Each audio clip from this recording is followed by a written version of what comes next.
Ces 2 derniers mois, eux, n'ont pas arrêté. Les minoteries ont dû sans cesse réajuster leur production de farine. La demande a joué au yo-yo. Difficile dans ces conditions de trouver le bon dosage. Illustration au Saône-et-Loire avec Marie Joly et Dalila Iberaken. Dans cette minoterie familiale en Saône-et-Loire, l'activité ne s'est jamais arrêtée, comme dans toutes les entreprises agroalimentaires. Mais pour ce qui est de la farine, c'est un peu particulier. Le confinement a eu un impact immédiat. À l'annonce du confinement, en fait, on a eu une activité qui s'est affolée. Donc on s'est dit, voilà, mais qu'est-ce qui se passe? Les consommateurs ont couru dans les boulangeries, ont acheté des quantités importantes de croissants, de pain. Donc on a doublé notre activité.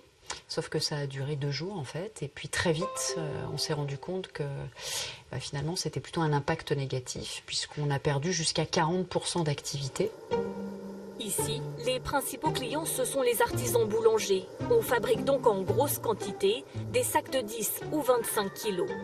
Ces ventes ont fortement chuté, mais dans le même temps, un autre marché a explosé, celui des particuliers où la demande en farine a augmenté de 150%. Alors pour répondre à ce nouveau besoin, il a fallu s'adapter. La demande en 1 kilo, on n'était en aucun cas capable d'y répondre puisqu'on n'a pas l'outil de production nécessaire pour répondre à cette demande. En tout cas, tout de suite avec le marketing, le commerce, on a réfléchi à un produit en 5 kilos adapté à notre outil de production. Et puis on a mis en place des équipes de nuit, bien sûr, pour répondre à cette demande-là. Côté production, tout a bien sûr été réorganisé pour limiter au maximum les contacts entre salariés. Moins de personnel sur le site et des horaires aménagés.